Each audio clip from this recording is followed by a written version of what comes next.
Parfait, je pense qu'on peut démarrer maintenant. Bonjour à tous et à toutes.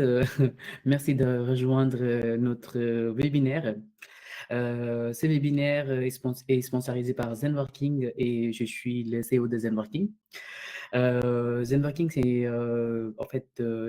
nous proposons une solution de QVCT et Zenworking qui est pour la mission de remonter le bien-être au travail, engagement de collaborateurs et les cultures d'entreprise.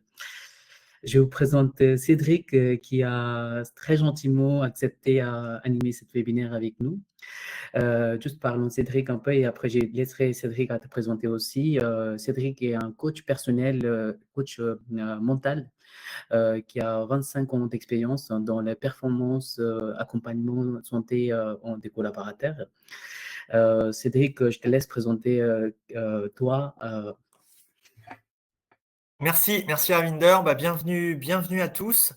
Oui, en quelques mots, moi en fait mon option, ma mission, ce qui m'anime, c'est vraiment la santé et l'énergie des personnes, vraiment au quotidien. Donc comme tu le disais, ça fait un peu plus de 25 ans, même un peu plus maintenant, à force de le dire, voilà, ça passe. Donc mon métier à la fois, c'est d'être personal trainer, donc je m'occupe de beaucoup de dirigeants, mais aussi des managers et puis des particuliers. J'ai une partie coaching pur, que j'ai pu apprendre en école de coaching, et puis une partie coaching mental qui vient de la partie préparateur physique, donc tiré plutôt du sport, et qu'on va pouvoir adapter en fait à monsieur, madame, tout le monde, parce que la préparation mentale, la gestion des émotions, on en a tous besoin. C'est pas du tout qu'une histoire de sport. Et c'est quelque chose qui m'anime, qui me passionne au quotidien. Euh, En fait, la question quelquefois à se poser, soit de façon individuelle, soit en équipe, c'est imaginer dans 6 mois, avec une confiance augmentée, une énergie augmentée, une efficacité augmentée, de reprendre les rênes de sa vie, reprendre les rênes de son énergie. Ça, c'est mon métier du quotidien. Voilà vraiment en quelques mots. Donc, je vais intervenir aussi bien chez des grands groupes que de l'individuel. On va mettre en place des parcours dans les entreprises. Donc, après toujours un audit. On va faire un audit des besoins, où on en est, quels sont vraiment quel point on arrive, et c'est un peu, tiens, il faut éteindre l'incendie. Il y a une partie incendie, donc on va essayer de voir un peu les premières options pour apaiser les esprits, voir ce qu'on peut mettre en place. Et puis quelquefois, il y a de plus en plus d'ailleurs d'entreprises qui veulent mettre des choses en place pour protéger leurs salariés, mais aussi ils se rendent compte que la santé de leur entreprise, c'est l'énergie de leurs salariés, c'est la santé aussi de leurs salariés. Et quand on veut aller loin, quand on veut vraiment mettre de l'énergie dans un projet, quand tout le monde est ensemble et ça se passe, et que ça se passe bien au niveau perso pro, qu'on a une bonne action, une bonne mise en place, ça fait un beau package qui permet d'avancer. Donc c'est ça qu'on essaye de mettre en place au quotidien, en tout cas dans les projets grands groupes. Et puis en individuel, voilà, là on va aller sur des choses très très précises quelquefois. Voilà, vraiment juste en quelques mots. Merci, Euh, merci beaucoup Cédric. En fait, pour cette présentation, je pense que dans les compétences et l'expérience que tu as déjà partagées avec nous, tu nous partageras certainement des conseils très pratiques lors de ce webinaire. Juste pour rappeler en participant de ce webinaire, en fait, le sujet de webinaire d'aujourd'hui, c'est gérer la fatigue, optimiser la QET et la performance d'équipe. Comme vous savez très bien, la fatigue, on travaille avec un nombre important de salariés à travers le monde et elle se situe en troisième rang des problèmes de santé par rapport en Europe. Et du coup, quelque part, dans ce webinaire, on va parler quels sont les symptômes, quelles sont les causes de la fatigue, comment on peut faire diminuer la fatigue et comment on peut recharger surtout notre batterie de tous les jours. Je te laisse, Cédric, les mains sur le webinaire pour que tu puisses aller présenter, dérouler le webinaire. Merci beaucoup. Alors c'est un sujet bien sûr extrêmement vaste. Aujourd'hui, on va essayer d'aller le parcourir sous différents aspects, aussi bien l'aspect physique, physiologique, Parce qu'on est avant tout un corps humain et la plupart du temps, quand vous avez un souci, quand vous êtes pas bien et ben, quand on a un peu d'écoute, de ressenti, vous allez bien sentir: «Ah, j'ai mal au dos, j'ai des tensions en haut, en bas» et la plupart du temps, votre corps, quand vous l'écoutez, va parler beaucoup plus vite que votre mental. Il va en tout cas taper, toquer à la porte et dire: il y a quelque chose qui ne va pas». Donc l'idée, bah, c'est d'un petit peu mieux l'écouter. Alors, on parle aussi d'âge, on le disait un petit peu en préambule et sur l'annonce de ce webinaire, la différence entre l'âge qu'on appelle chronologique et l'âge physiologique. En gros, entre l'âge qu'on a là sur le papier et notre corps, lui, où il en est.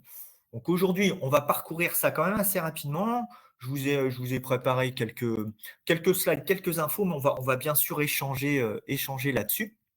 Alors, je vais vous partager un, un fichier. Voilà. Tu vas me dire, Ravinder, si tout est bon, Oui, tout est bon. Je vois très bien, en fait. fonctionne. Donc, je ne sais pas si vous vous souvenez, alors ça va dépendre de l'âge que vous savez. Alors d'abord, voilà, en quelques secondes, un petit peu le menu d'aujourd'hui. Bah, la pile, hein, comment je recharge ma batterie justement. Bien sûr, une partie sur mon mode de vie, mon mode de fonctionnement. Parce que votre santé, votre énergie, que ce soit en équipe au travail, ou que ce soit chez vous, parce que bien sûr, tout est lié, bah, même si l'entreprise a bien sûr un impact et puis, les collaborateurs, les décideurs, la pression qu'on peut se prendre, il ne faut pas oublier que notre santé, notre énergie, notre fatigue, c'est aussi de notre responsabilité. À un moment donné et c'est faut appuyer là aussi où ça fait mal, mais c'est aussi à nous de comprendre de quoi on a besoin. Donc on va essayer de parcourir un petit peu tout ça. Je vais faire gaffe au timing, hein, tu m'arrêtes, hein, si j'en dis trop. Alors, je ne sais pas si vous vous rappelez un petit peu, il y a une ancienne pub, mais ça dépend de l'âge qu'on a. On va dire les plus de 40 vont s'en souvenir. Je me rappelle notamment, pour ne pas le citer, de Bernard Tapie qui avait fait une publicité là-dessus, «Mais à quoi tu marches Bernard?» Et il y avait une pub pour la pile Wonder. Et comment tu recharges tes batteries? Donc ça m'a fait penser à ce petit lapin. Donc la question à vous poser, je vous poserai tout à l'heure quelques questions, mais c'est: est-ce que vous, justement, vous savez comment vous rechargez vos batteries? Comment vous les rechargez, mais aussi comment vous les déchargez? Vous voyez, j'ai écrit comment dé et recharger vos batteries. Ça, c'est déjà quelque chose qui est vraiment capital. C'est d'avoir la conscience de: «Beh, et moi, au fait, comment je fonctionne?» Donc de commencer à repérer ça, hein. Comme on disait là, j'ai vu que dans les communications, tu disais: «Bah, voilà, c'est pas juste bien dormir». Alors même si le sommeil reste capital, hein, on va parler un peu de tous les piliers qui fait que l'on fonctionne bien. Juste avant, je vais faire une petite balade, bah, on est avant tout un corps humain, hein. Donc je vous parlais d'âge physiologique, d'âge chronologique. Une des choses qui est le plus délétère, le plus fatigant pour nous, alors je vous parlais d'intervention, je vais intervenir quelquefois sur des entreprises où les gens, ça peut être dans le bâtiment, où là, il y a des problèmes qu'on appelle de TMS, troubles musculo-squelettiques, certaines inflammations. Et puis, quelquefois, je vais intervenir aussi, même assez souvent, sur la partie sédentaire, c'est-à-dire être assis de nombreuses heures. Et notre vie actuelle fait qu'on est devant des écrans X heures. Déjà, combien d'heures pouvez-vous noter? Bah tiens, au fait, combien d'heures je suis devant un écran? Le matin, je me réveille. Est-ce que je regarde mon portable? Ensuite, je pars au travail, en voiture ou en transport. Déjà, ça fait bouger un petit peu. Ensuite, l'écran. Ensuite, je vais déjeuner. Bon, quelquefois, on sort. Quelquefois, maintenant, il y a de plus en plus de télétravail qui amène les personnes à être aussi de plus en plus assis. Sauf que notre corps humain, bah, il n'est pas fait pour ça. On est fait pour bouger. Il y a aussi des nouvelles pathologies qu'on n'avait pas, qui sont, vous voyez, si je prends ici mon téléphone, cette position un petit peu là comme ça, qui met beaucoup de pression dans les cervicales. Vos yeux aussi sont beaucoup plus sollicités. Et cette suractivation, cette sursollicitation, c'est quelque chose d'assez nouveau pour notre corps, pour notre cerveau aussi. Même nos yeux se reposent pas assez. Il y a un nombre de clignements d'œil qu'on doit avoir. Ah bah, je crois que d'ailleurs vous en parliez On avait déjà parlé sur une autre conférence, ça me fait penser à ça. Mais bon, en tout cas, on a des nouvelles, je dirais, obligations, nouvelles pressions qui amènent pas mal de fatigue. Donc, un petit tour sur, attention, je vais appuyer un petit peu où ça fait mal, hein, maladie cardiaque, cancer, diabète, obésité. Aujourd'hui, il y a plus de 5 millions de personnes qui meurent en raison d'une chose, une seule chose. Et c'est plus, je vous le note, que la cigarette. C'est plus qu'énormément de maladies. C'est juste lié à la sédentarité. Alors, qu'est-ce que c'est que la sédentarité? Alors, d'après l'OMS, l'Organisation mondiale pour la santé, être sédentaire, c'est faire moins de 2 heures et demie d'activité physique dans sa semaine. Ça veut dire quoi? Si une personne va juste 1 heure, par exemple, on va prendre quelque chose de classique, à la gym une fois par semaine, le reste du temps, travail de bureau, travail assis, on est complètement considéré sédentaire. Et sédentaire, cette fameuse, ces fameuses 2 heures et demie, c'est quoi? C'est ce que recommande notamment l'OMS, c'est de, vous entendez tous parler, hein, c'est de marcher, de se mettre en activité au moins une demi-heure par jour. Cette demi-heure par jour, c'est juste pour faire fonctionner les organes. C'est pas avec ça que vous allez être un athlète, hein. C'est vraiment juste se mettre en route. Mais cette mise en route, eh bien, elle va permettre de faire fonctionner le corps, de faire fonctionner la pompe, et de vous vider aussi un peu l'esprit, hein, parce que là, on va en parler ensuite, mais ce qui pèse énormément sur la fatigue, eh bien, il y a la non-activité, mais il y a aussi toutes ces tensions qu'on prend, hein, on va en parler, toute cette pression qu'on peut avoir au niveau mental. Et juste le fait, des fois, juste de bouger va commencer à aider un petit peu à apaiser. Alors, je continue un petit peu sur le corps humain. Je vous ai parlé de différence entre l'âge chronologique et physiologique. Alors, qu'est-ce qui se passe quand le corps vieillit? Parce qu'à un moment donné, est-ce que vous savez, d'ailleurs, une petite question, euh, jusqu'à quel âge on est censé être au top de nos capacités? Est-ce que Ravinder, toi, tu as une idée? Jusqu'à quel âge? Je pense que, je dirais 45 ans. Alors, je vais un peu je vais un peu te décevoir, mais en fait, notre top au niveau physiologique, alors moi je travaille aussi pas mal avec les sportifs, hein, mais ça n'a pas à voir forcément avec les sportifs, c'est 25 ans. 25 ans, oui, désolé du choc. À 25 ans, eh ben, on peut être, alors ça dépend de la vie qu'on a eu, toujours pareil, hein, il y a toujours tout un tas de nuances, mais à 25 ans, on est au top de nos capacités physiologiques. Ça ne veut pas dire qu'on ne peut pas être en forme à 30, 35, 50, 60 et plus. Mais le top, il est là. Et la médecine donne un âge dit médical, c'est-à-dire où il y a une partie aussi du cerveau qui s'est stabilisé, etc. Même si on peut parler plasticité, c'est encore autre chose, qui est à 30 ans. À 30 ans, on appelle ça l'âge médical. Donc c'est un petit peu où vraiment tout est à peu près, on va dire, fini à son top. Et à partir de cet âge, de 25 ans, bah, déjà, ça peut décroître. On commence à Le- sentir un peu la fatigue. on peut le sentir, même si c'est très très jeune, hein.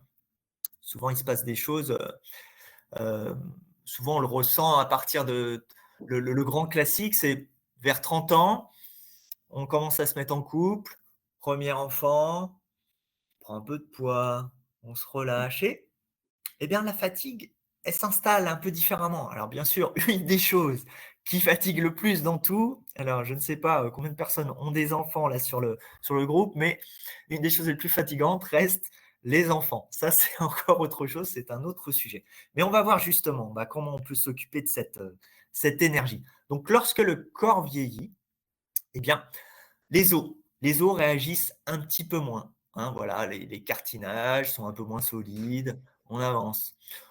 Il peut commencer à partir de 25 ans, donc même 25-30 ans, une diminution du volume des muscles, jusqu'à 1%, hop, tous les quelques mois. Et ça descend. Bien sûr, c'est toujours des chiffres, des généralités, il y a des différences entre chaque personne. Et la différence, elle va se jouer avec ce qu'on fait de sa vie. Et on va voir justement les différents points. On peut prendre un petit peu plus de gras. Je parlais des fameux 30 ans où des fois on se relâche, alors ça peut être 40, Je n'ai pas encore parlé de la ménopause ou de l'andropause et du système hormonal, hein, mais il y a toute cette partie. La digestion, c'est un peu moins sympa. Alors, je vous ai dit, hein, au début, c'est pas très sympa, hein, tout ce que je vous raconte, hein, mais l'idée, c'est justement de se booster. Et puis, bah voilà, on peut perdre aussi un petit peu en capacité respiratoire.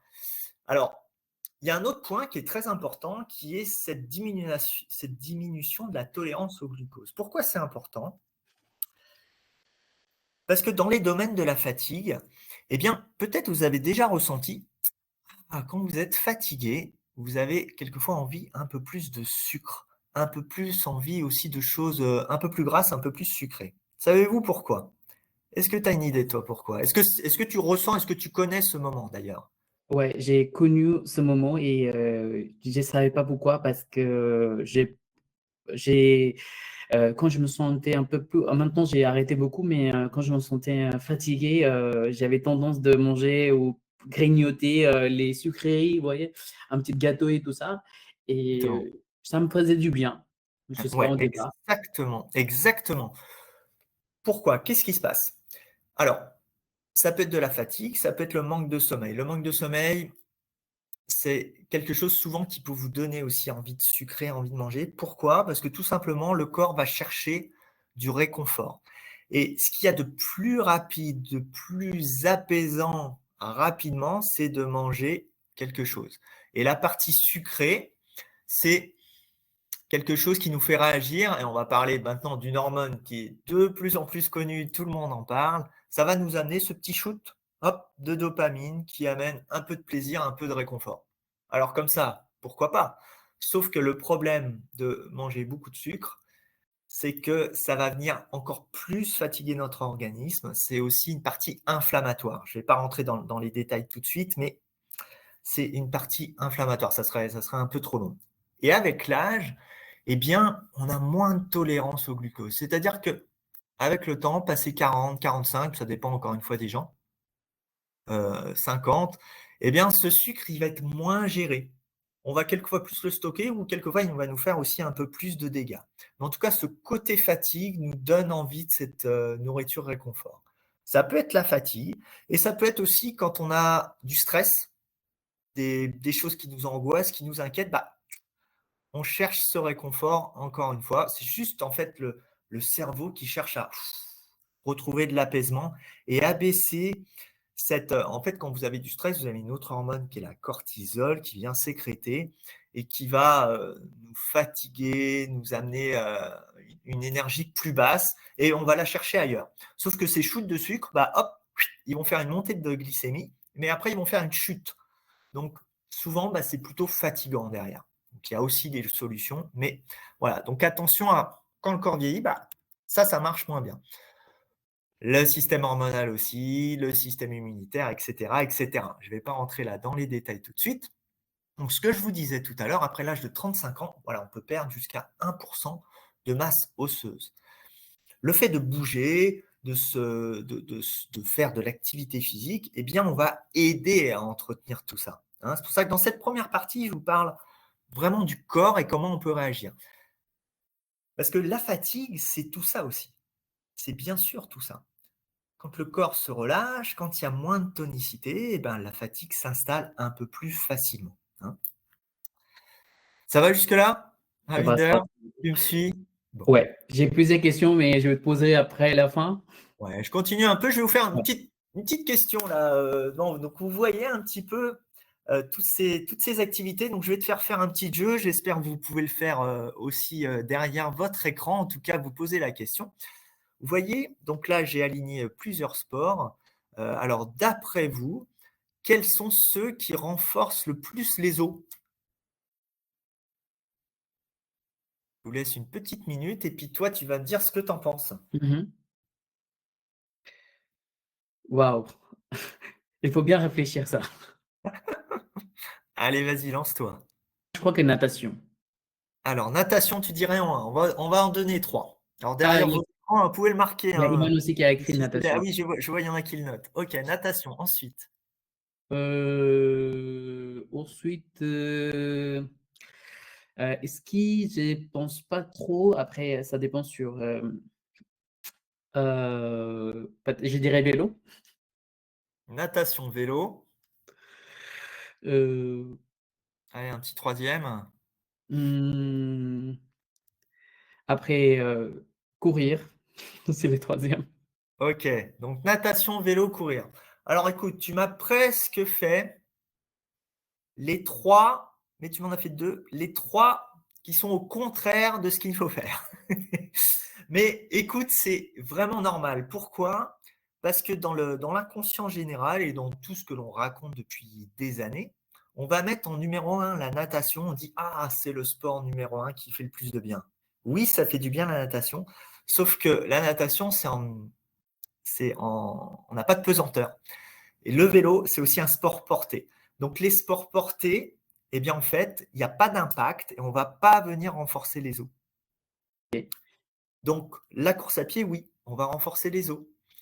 Le ski, en partie avec les appuis, quand même. La musculation, là, vous voyez, donc lui, il est vraiment très, très, très. Hein, mais la musculation va venir renforcer les os. Le volet, il y a des impacts, renforcer les os. Vous voyez? Et les sports portés, un petit peu moins. Donc l'activité physique, c'est vraiment la base pour recharger les batteries parce que notre corps, il est fait comme ça. Donc ça, c'est vraiment un des piliers. On va parler des piliers de justement de cette, Cédric, j'ai une question. Quelle oui, activité je t'en prie. physique, tu proposes à en fait, aux gens, en fait, les gens concernés comme moi, en fait, qui, travaillent en bureau, tous les jours, qu'ils ont un travail qui est pas sédentaire aussi. Quelles 3 activités, physiques, pour toi, qui pourraient intéresser, les gens comme nous? Alors, la première chose déjà, bah, en fait, c'est déjà d'aller faire quelque chose qui nous amuse, qui nous plaît et ça va être déjà ce qui est important. Rien que le fait d'aller faire 15-20 minutes, c'est très peu, hein. Souvent on se dit: «Ah, c'est pas assez». Par jour d'une activité avec un petit peu d'intensité, juste de la marche rapide, mais alors pas de la marche, tu vois, où je suis un peu relâché, je suis un peu tonique, je suis redressé et j'envoie. On va s'aérer, on va faire fonctionner le corps, on va faire fonctionner la pompe et rien que déjà ça, c'est déjà très bien. C'est vraiment une première chose qui permet de maintenir nos fonctions, hein. Donc ça, c'est une première chose. En entreprise ou en individuel, bah, il y a différentes, possibilités. En entreprise, selon les entreprises, quelquefois, je vais mettre des équipes en place où on va mettre, des activités en place selon où se trouve l'entreprise, selon, s'ils ont de la place ou pas. Mais aujourd'hui, on va quand même s'intéresser pas mal à l'individu. Dans l'idéal, pour faire simple, il va être intéressant d'avoir un sport dit un peu plus d'endurance, mais avec quand même un petit peu d'intensité et un sport où on va travailler un peu plus le renforcement musculaire. À un moment donné, pourquoi le renforcement musculaire? Et ce qu'on appelle renforcement musculaire, c'est par exemple quand on fait un exercice, si on prend une charge, un élastique, de ne pas être capable de faire cet exercice, on va dire 20 fois, 30 fois. Là, on est plus sur de l'endurance musculaire. Quand on va sur la partie renforcement, on va être à moins de 10 fois, 10, dizaines de fois faire un exercice. Si on prend un exercice de flexion de jambe avec un poids, par exemple, une flexion de jambe, c'est un squat. Voilà. Si on peut le faire 10, 12 fois et que ça devient difficile, et ben là, on est déjà dans le renforcement. Voilà, pour donner un exemple. Mais les activités, ben, l'important, c'est qu'elle soit régulière, absolument. Si possible, une partie endurance, une partie renforcement. C'est vraiment ça. Aujourd'hui, il y a quand même un gros, gros, gros souci sur les dangers de la sédentarité, sur le nombre de pathologies qui sont de plus en plus présentes. En fait, juste, avec de l'activité physique, il y a un chiffre énormissime. On peut aller éliminer, voire diminuer, voire éliminer plus de 80% des maux du corps, MAUX, hein. Donc c'est quand même énormissime en mettant en place du fonctionnement. Donc, bon, c'est quand même, voilà, c'est pas forcément. Alors les gens me disent, bah oui, mais moi j'y arrive pas à le mettre en place, j'arrive pas à prendre l'habitude, effectivement. Donc oui, c'est pas miracle ce que je vous raconte, hein, mais la santé, l'énergie et donc j'aime pas le mot combat, mais cette recharge de batterie, j'allais dire combattre la fatigue, mais cette recharge de batterie, eh bien, quelquefois on se dit, ah bah oui, mais si je fais de l'activité physique, ça va me fatiguer. Bah non, Quand tu as les mesuré, quand tu as les dosé, bah, ça va vraiment aider à recharger vos batteries. Et puis bien sûr, hein, tout le monde le sait ça aujourd'hui. Décharger la partie mentale, on va en parler aussi bien sûr. Voilà. Bien sûr, voilà, je reviens sur, les différents types de travail, soit assis, soit les gens qui ont des travails difficiles sur les chantiers. On rentre dans ce qui s'appelle les TMS. Moi, j'interviens pas mal aussi dans les entreprises, à former des gens, pour mieux comprendre, bah, ce qui se passe. Donc TMS, troubles musculo-squelettiques, et encore une fois, bah, il y a des gestes. Il y a même des gestes que je fais faire, hein, au bureau qui vont, bah, permettre de relâcher le dos, hein, tout simplement. Il y a en fait, quand on comprend les chaînes, musculaires, on sait comment on peut venir relâcher son bas du dos, relâcher son haut du dos et éviter des soucis et arriver chez soi avec les épaules là toutes coincées et encore plus de fatigue. On voyait les zones qui sont souvent touchées, hein. Je suis sûr que parmi vous, je ne sais pas si vous pouvez nous noter, si vous avez quelques douleurs, particulières là dans ces lieux-là. Heu, les cervicales forcément sont souvent touchées. Les douleurs d'épaule aussi. Plus on a de pression, si on vient sur la partie mentale, eh bien le corps souvent il va venir, paf, basculer. Je ne sais pas si tu me vois bien? Ouais, tu me vois. Et quelquefois il va basculer ici d'un côté, des petites douleurs là qui partent du haut et qui redescendent. Eh bien ça, c'est des choses, voilà, on peut améliorer avec quelques étirements, avec de la respiration, tout simplement. Une chose très simple qu'on peut faire pour se relâcher, si vous ne l'utilisez pas encore, je vais vous en parler, rapidement. Peut-être tu connais ou parmi vous, vous connaissez ce qu'on appelle la cohérence cardiaque. Est-ce que toi tu connais la cohérence cardiaque, Ravinder? Mmh, ben, c'est un rythme de cœur qui, je Alors connais juste par définition, mais pas très, il y a un petit exercice très simple qui mmh, permet de regagner en apaisement. mmh. Pour s'en souvenir, c'est 5, 5, 5. Une inspiration de 5 secondes, une expiration de 5 secondes pendant 5 minutes. Ce que vous pouvez faire, là vous pouvez le faire, hein, devant votre écran si vous n'avez jamais fait, hop, vous collez bien votre dos, vous pouvez mettre votre main sur votre ventre, hein, on peut le faire ensemble, et on va venir essayer d'inspirer en gonflant son ventre. Je vais le faire. Et on souffle doucement. Donc déjà, la première chose, c'est de trouver sa respiration dite ventrale. Une fois qu'on a trouvé cette respiration ventrale, et après je vais vous expliquer ce que ça calme sur notre schéma, eh bien, on va essayer de le faire. Alors, si 5 minutes, c'est compliqué pour vous, vous pouvez le faire déjà même 2 minutes. Même en le faisant 2 minutes, vous allez voir que c'est tout de suite, ça apaise, ça fait du bien. Et je vais vous proposer, quand vous faites ça, d'aller imaginer par exemple une vague. Vous voyez une vague à la mer qui monte, qui redescend. Et ça va faire.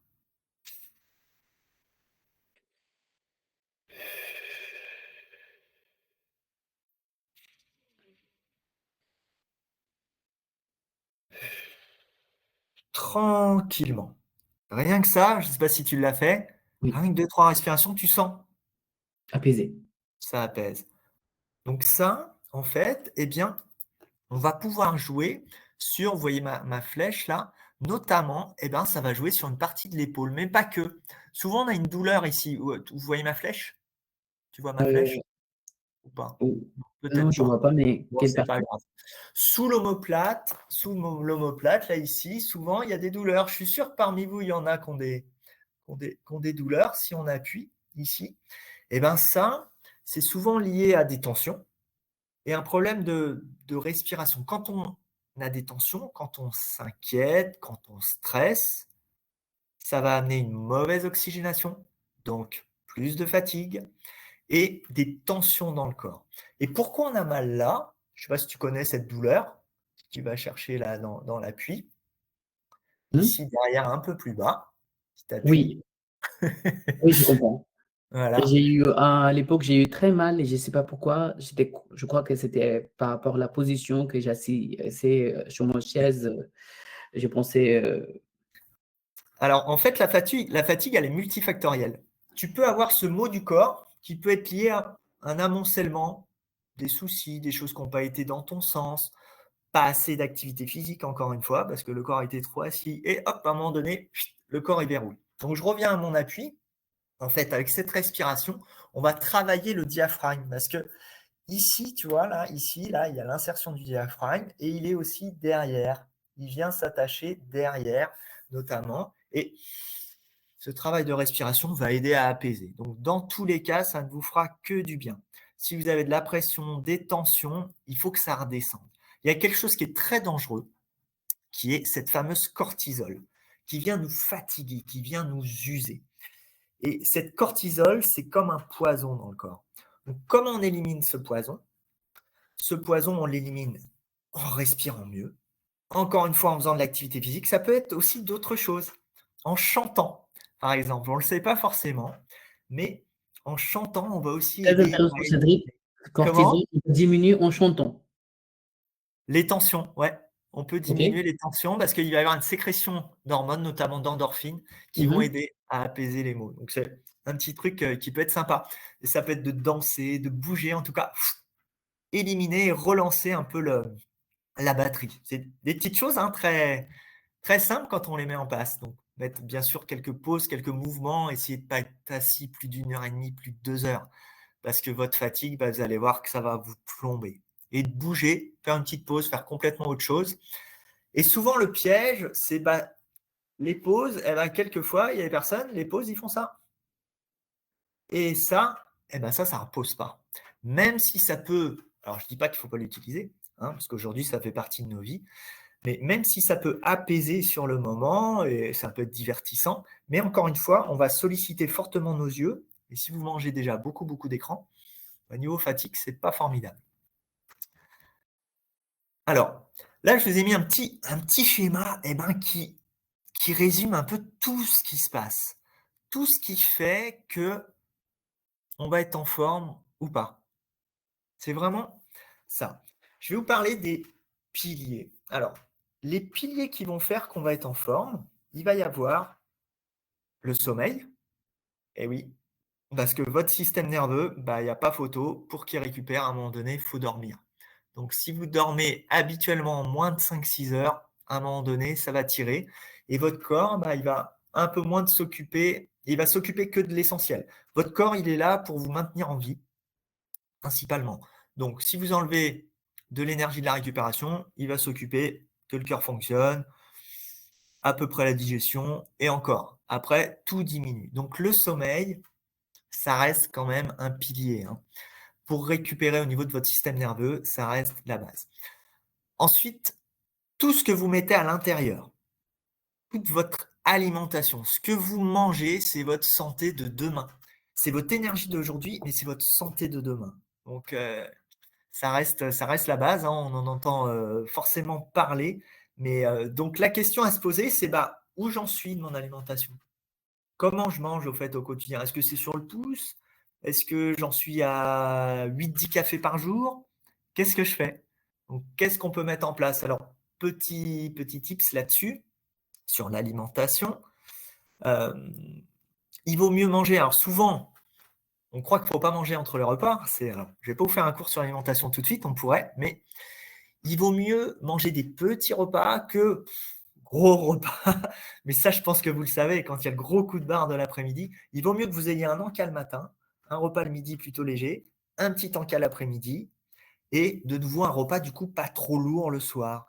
Pourquoi? Parce que la digestion, c'est quelque chose de très fatigant. Donc vous allez diffuser tranquillement votre glycémie et ça va être plus confortable. C'est-à-dire Ça, qu'on peut manger plusieurs petits repas, on lieu de manger des gros repas, gros 3 repas ouais. qui sont assez lourds. Oui, ce sera beaucoup moins fatigant. Ça, c'est des choses importantes. En fait, mieux vous comprenez votre fonctionnement, votre corps. Il y a des gens, par exemple, qui n'ont pas faim du tout le matin, ce n'est pas un problème. Mais à un moment donné, ça dépend aussi du métier qu'on fait. Hein. Quelqu'un qui va être assis toute la journée et quelqu'un qui est maçon ou sur les chantiers, ils n'ont pas les mêmes besoins. Hein, forcément. Mais en étant assis toute la journée, le cerveau, lui, il est quand même un gros consommateur de glucose. Et vous avez besoin d'avoir du carburant. Donc voilà, ça, il y a plein de nuances. On pourrait faire un gros webinaire là-dessus aussi. parce que c'est un gros pilier hein, de la santé. Sommeil et de l'énergie et de la fatigue. L'hydratation.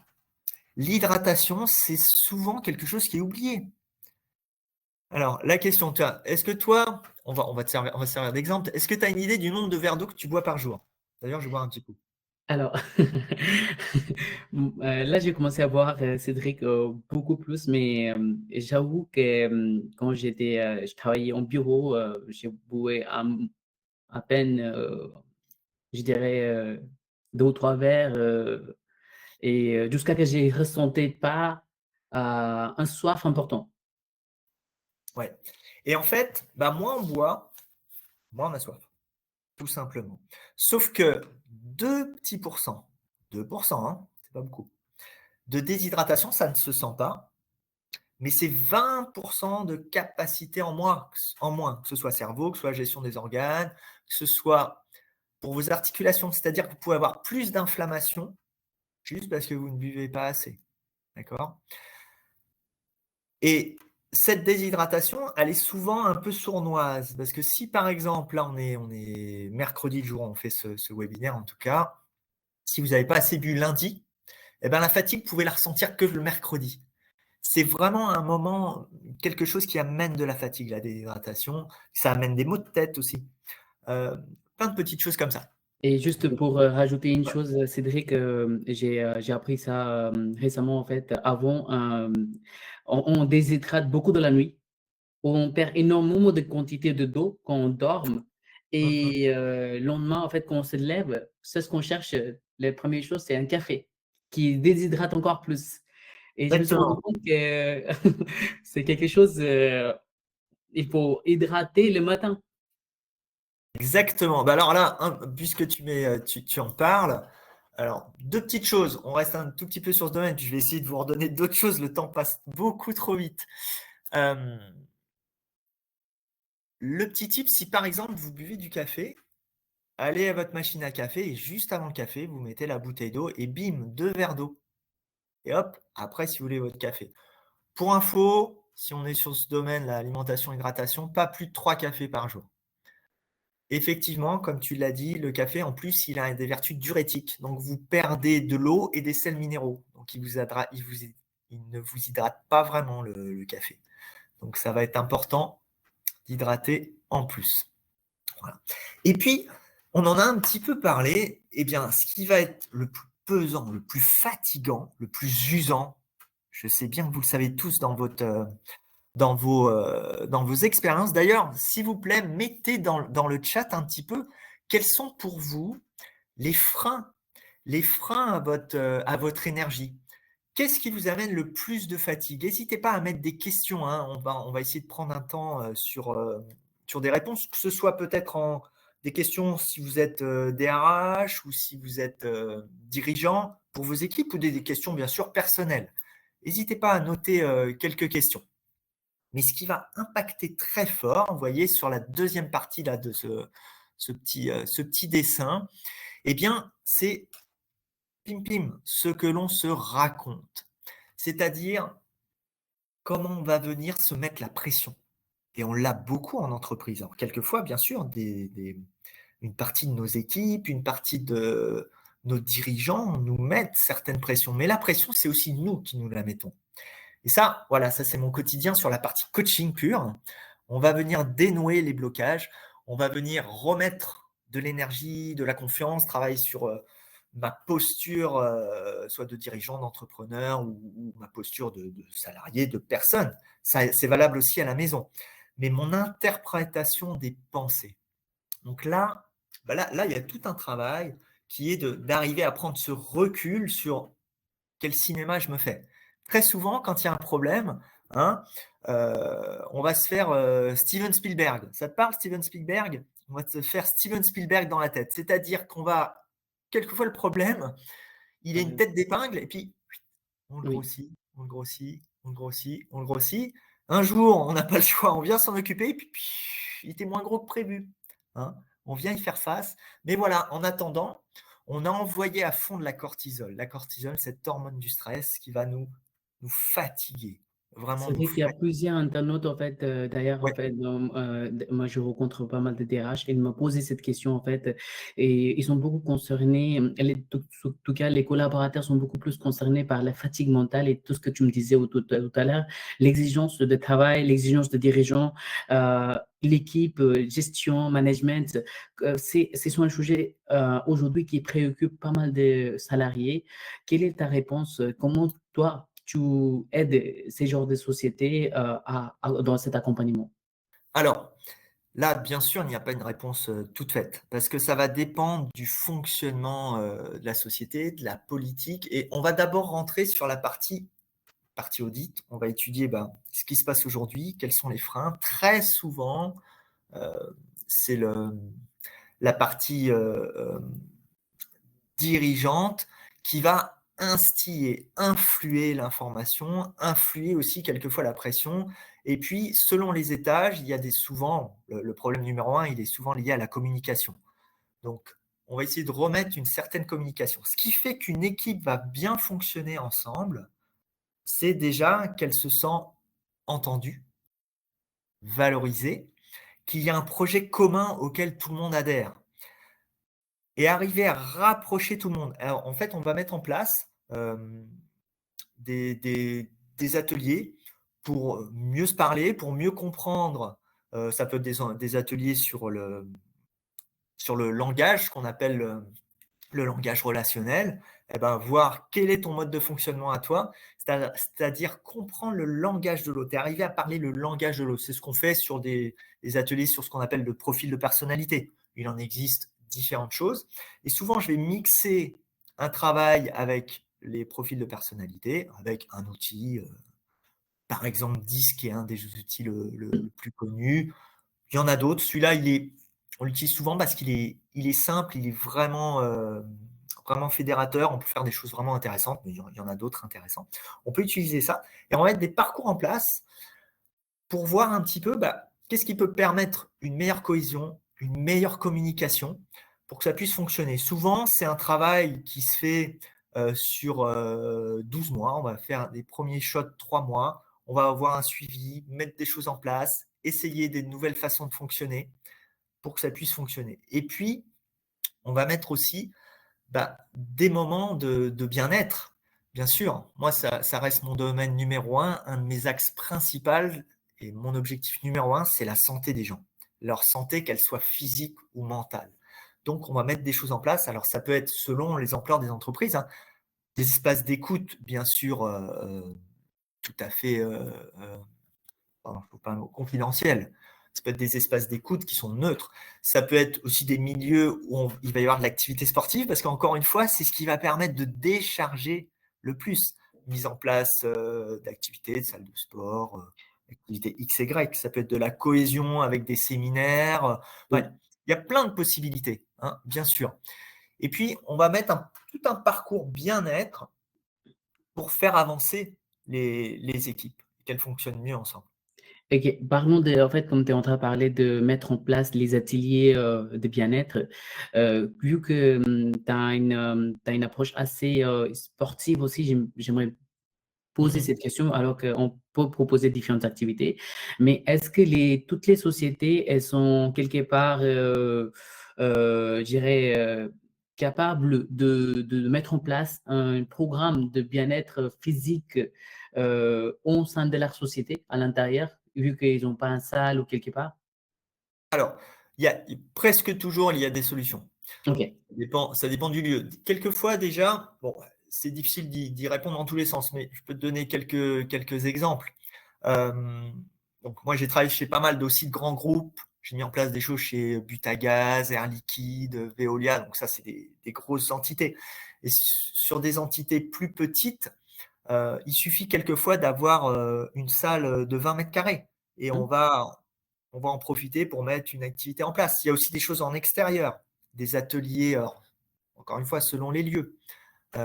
Et puis quelquefois, il peut y avoir des partenariats avec, des lieux, proches de l'entreprise, hein. Et d'ailleurs, une question, Cédric, aujourd'hui, heu, si imaginons une société, elle met en place ce genre de programme des ateliers, comment elles suivent le progrès de sa collaborateurs dans l'année? Comment ça se passe, la suivi? Ça, c'est très intéressant. En fait, on met en place des systèmes de questionnaires, on met en place des suivis tous les X mois pour voir je dirais le niveau d'énergie, le niveau de bien-être du salarié, qui permet, d'avoir un retour. Je mets en place aussi, notamment des conférences. J'ai plusieurs conférences ateliers, donc j'en ai parlé un petit peu tout à l'heure, vraiment liées TMS, troubles musculo-squelettiques ou qu'est-ce qu'on peut faire? Très concret, au bureau, assis, debout, qu'est-ce qu'on peut faire dans la salle? Et puis, conférence aussi sur la gestion du stress avec plein d'outils. Une partie coaching pour aller comprendre, tiens, qu'est-ce que je peux faire pour moi? Et avec ça, déjà, on arrive à avancer de façon très efficace. Et puis étape par étape, hein, ça dépend d'où l'entreprise part. J'avais envie de vous poser d'ailleurs une question avant qu'on puisse peut-être répondre aux questions. Il est déjà 12h50. Tu me laisses Oui, encore oui. un peu de temps? J'aimerais que vous posiez cette question sur une échelle de 1 à 10. À combien évaluez-vous aujourd'hui votre niveau d'énergie? Donc faites-le pour vous, hein. Vous notez, tiens, moi je me sens comment aujourd'hui? C'est quoi mon niveau d'énergie? Et notez les freins. D'ailleurs, je ne sais pas si toi tu as le chat, mais j'ai pas eu les freins Parce que de j'avais les l'énergie, réponses. ce qui peut vous freiner au niveau énergie. Donc, sur une échelle de 1 à 10, à combien évaluez-vous votre niveau d'énergie? Première question. Deuxième question, c'est qu'est-ce qui vous manque aujourd'hui pour passer un cran? Si aujourd'hui vous êtes à 4, vous êtes à 6, vous êtes à 8, tant mieux si vous êtes à 8, qu'est-ce qu'il faudrait mettre en place pour passer à 5, pour passer à 6? Qu'est-ce qui serait bon pour vous? Encore une fois, je vous le disais au début, notre énergie, notre forme, eh bien, on en est quand même responsable. Et à un moment donné, c'est ce qu'on va mettre en place hein, qui va nous faire avancer. C'est toujours les actions. Je fais peut-être que ça pourrait intéresser du monde. Je fais une conférence notamment entre neurosciences et coaching sur la création des habitudes. Parce que le secret, c'est pas la motivation. Parce que la motivation, c'est une petite jauge qu'on a d'énergie, qu'on a le matin et qui ne dure pas de fou, de fou. On le voit avec tout ce qu'on veut faire au début de l'année ou à la rentrée. Ah ouais, ça y est, je m'y mets, je m'occupe de moi, je prends du temps, je vais au piano, je vais au sport, et puis pouf, ça retombe. La vraie question, donc je disais, je fais aussi une conférence là sur la création des habitudes, c'est comment moi ça peut durer? Comment je peux mettre en place cette rigueur? Quels sont les pas à faire? Et quels sont mes freins? Voilà. Et ça, c'est un sujet aussi qui est passionnant et qui permet d'avancer, pas que dans le domaine de la forme, hein, dans le domaine bien sûr aussi de l'efficacité, du travail, de la performance. Merci beaucoup, Cédric. En fait, je vois qu'on a un temps on a déjà dépassé le temps. Ouais, ça En défile, hein. tout cas, moi, je sais qu'on a tellement de choses à dire sur la Oui, fatigue, bien sûr. sur mental et en fait, comme, comme en fait, c'est un sujet qui est très, très vaste, qui occupe pas mal de préoccupations de nos collaborateurs, les directeurs RH, les DG des sociétés, de nos clients. Moi, je crois que ça va être très, très intéressant si la prochaine fois, on fait un autre sujet on prend un autre sujet, on prend un autre temps pour ce genre de webinaire. En tout cas, comme nous allons partager notre webinaire en replay, du coup, les collaborateurs, ils ont un temps pour regarder la présentation que tu as partagée. D'ailleurs, est-ce que tu seras d'accord qu'on partage cette présentation avec les internautes qui ont Oui, participé dans oui, le bien, webinaire? bien sûr. Ce qui peut être intéressant, c'est qu'il laisse quelques questions. Si on peut aller si on peut y D'accord. répondre, ce En sera tout avec cas, plaisir. Là, je vous ai mis juste un petit tableau qui est sur l'impact quand on met des activités en place et un réel intérêt en fait de s'occuper du salarié, de s'occuper des équipes. Eh bien, vous voyez, les pourcentages, ils sont vraiment flagrants. Et ça, c'est une enquête de 2023 hein, de la G2R, notamment des assurances, qui montre à quel point, parce que un des une des choses capitales pour une entreprise, bah, c'est de garder ses forces vives et pour C'est les vrai. garder et ben, il faut un petit peu prendre soin d'eux. Alors ouais, n'hésitez pas, laissez-nous, des questions si on peut vous redonner, des petites choses et ben, Si ce vous sera avez des questions, n'hésitez avec pas à contacter, plaisir. directement Cédric et moi. En tout cas, après ce webinaire, je vous ferai un email, avec, les coordonnées de tous nous 2, plus, la présentation, plus, le replay de ce webinaire. Je vous remercie tous d'avoir participé à ce webinaire et je remercie beaucoup Cédric pour ton conseil, ton temps que tu as partagé avec nous. C'était très intéressant. En tout cas, je les invite à tous, en fait, si vous avez des sujets autour de ça, parler avec Cédric. Ça va être un plaisir à nous de entendre vos sujets et si on peut apporter une solution. Merci beaucoup, c'était avec grand plaisir. Belle journée Merci. à tous et Merci, au prenez soin revoir. de vous.